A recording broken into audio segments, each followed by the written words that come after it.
So, Namaskar, friends. As we are getting into the sequence of this silent crisis which India is facing, तो इस तीसरे video में हम लोग ये कवर कर रहे हैं कि जो इंडियन फैमिलीज जो थी वो किस तरह से यहाँ तक पहुँची हैं, जिसमें आज इतनी उथल पुथल हमें देखने के लिए मिल रही है।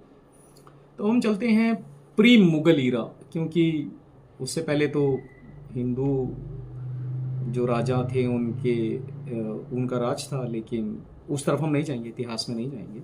लेकिन हम प्री मुगल ईरा में चलते हैं, क्योंकि जहाँ तक ज़्यादातर लोगों को मुगल्स के बारे में मालूम है।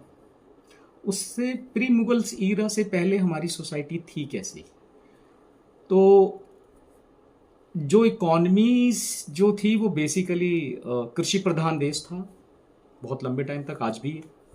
अब धीरे धीरे बदलाव हुए हैं, कुछ उथल पुथल चलती रहती है, लेकिन majority of the population was dependent on the farming. और वहाँ पे ना तो पेंशन होती थी, रिटायरमेंट फंड जैसी कोई चीज़ हो ही नहीं सकती थी। ये तो आज भी बहुत सारे लोग स्ट्रगल मारते हैं इसको करने के लिए। इंश्योरेंस बहुत बाद में आया, तो ऐसी सब चीज़ें थी नहीं। आजकल तो बहुत सारे गवर्नमेंट के और प्राइवेट टूल्स हैं जिसमें आज की जनरेशन इन चीज़ों को प्लान करती है। तो उस टाइम पे तो ऐसा इमेजिनेशन था ही नहीं। जो बच्चे जो थे वो परिवार के अंदर प्यार से पाले जाते थे। मेरे ख्याल से शायद वो आज भी है। जैसे मैंने बोला अपने पिछले वीडियोस में कि अगर हम कुछ अपवाद को छोड़ दें तो इंडियन पेरेंट्स जो हैं उन्होंने प्यार दुलार से ही पाला। और गांव में तो आज भी बड़ी सारी फैमिलीज ऐसी हैं जो प्यार दुलार से ही बच्चों को पाल रहे हैं। वहाँ पे आज भी नानी नाना दादी दादा ऐसा है।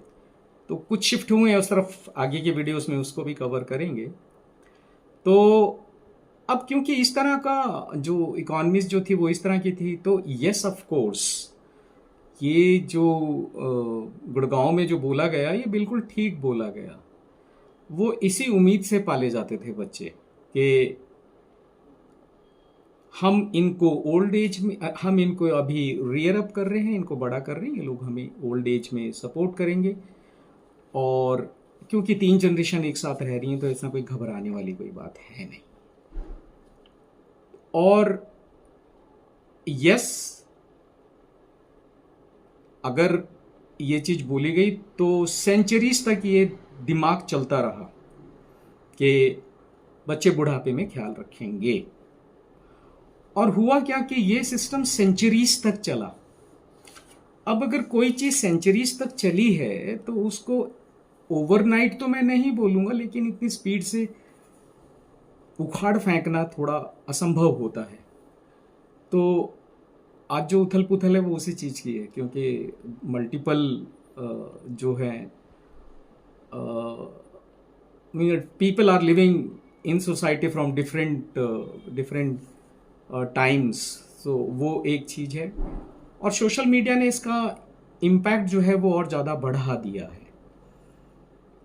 अगर मैं अपने दादा की बात करूं या अपने फादर की बात करूं, और एक छोटी सी अपनी बात भी बताता हूं, तो मैंने, जो लोग मेरे को जानते हैं क्योंकि अपने सर्कल में ही पहले वीडियोस जाते हैं, तो वो लोग जानते हैं कि मैंने टेलीकॉम कंपनी में काम किया है। तो मेरे को भी किसी ने बोला था आज से लगभग कोई 25 साल पहले कि आपके फ़ोन में आपकी लाइफ होगी। तो मैंने कहा ऐसा कभी नहीं हो सकता, मतलब इट इज़ नॉट पॉसिबल।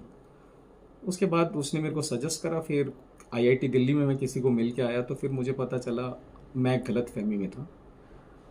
उस टाइम पे जो यूथ थे उनको पढ़ाने वाले, आईआईटी दिल्ली की बात कर रहा हूँ मैं, उनको पढ़ाने वाले उस टाइम पे भी वही प्रोफेसर थे जो 50 और 55 के आसपास थे। वो उनको वो टेक्नोलॉजीज पढ़ा रहे थे जिसकी बात उस किसी जवान बच्चे ने, उस टाइम पे मैं भी जवान था, तो उसने मेरे को उस टाइम करी थी, जो मेरे गले उतरी नहीं। आज हमारे फ़ोन हमारी ज़िंदगी हैं और मैं भी इस फ़ोन को इस्तेमाल कर रहा हूँ। मैं भी ये माइक और गिम्बल जिस पे रिकॉर्ड कर रहा हूँ, तो ये हम इमेजिन नहीं कर पाए थे। तो यस, ये सच्चाई है। वापस उसी पॉइंट पे आते हैं। बहुत लंबे टाइम तक बच्चों को रिटायरमेंट प्लान समझा जाता रहा। वक्त बदल रहा है। अगले वीडियो में कवर करते हैं दूसरा पॉइंट। Thank you.